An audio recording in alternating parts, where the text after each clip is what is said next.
Hi, I'm Alane Freund, and this is an HSP How To. I get lots of questions and I answer them on these little videos, and I hope that they're helpful. Please feel free to ask questions and make comments below. I don't think this world is built for highly sensitive people, and I don't know what to do. Some countries are better, but I am in one of the hell countries for highly sensitive people. I can't build a life because I was born in a wrong country. Can you give me some advice about this? So I hear you loud and clear. How do you live in a place that feels like hell for HSPs? Well, a lot of people would think that you're talking about you're living in a war-torn country. In fact, we have discovered that many Western and younger cultures are not HSP friendly, even the US, where I live. We live in a culture that is here. I live in a culture that is all about doing things really fast and lots of them and do 50 things at once. And really, it comes from this newer culture of having our weapons out in front, conquering the wilds and conquering the people who originally lived here. It's this attitude of go out, and conquer.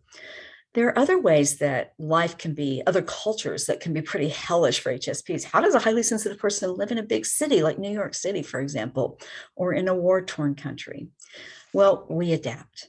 And, the thing is that the number one most important piece is to take care of yourself, to be able to turn inward, to find space, time, energy that is friendly to you, to your sensitive nervous system. Now, remember, the highly sensitive person's 5 to thrive are to know you're highly sensitive, to understand the trait and how it works in your life, to know other highly sensitive people, and that probably may need to be online depending on where you live, and to heal from past trauma and reframe the past based on the fact that you're sensitive. Finally, this is for you, design a life compatible with the trait. So one time I was on the airplane, this is during COVID, the pandemic, and some guy across the row from me had a blanket, and he put the blanket completely over his head for almost the whole flight. And I thought, wow, that looks appealing to me. So what is that metaphor? How can you put a blanket over your head and take time? Because the thing is that if you are taking such good care of yourself, then you can go out in the world and do anything. I'm not saying it's easy. I know it is.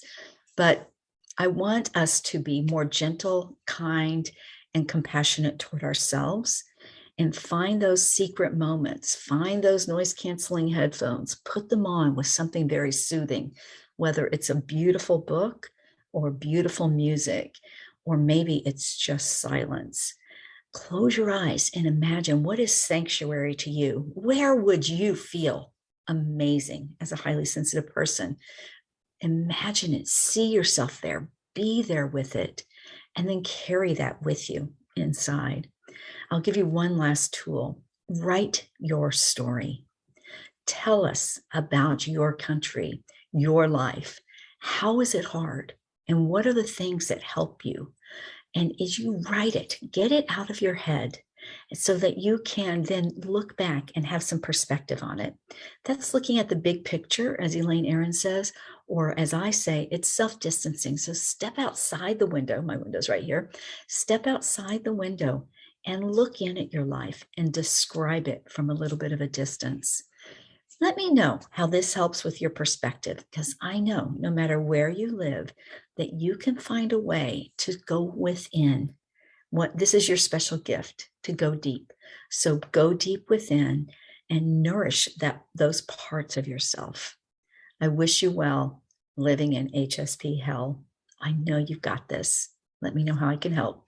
This is Alane Freund with your HSP How To.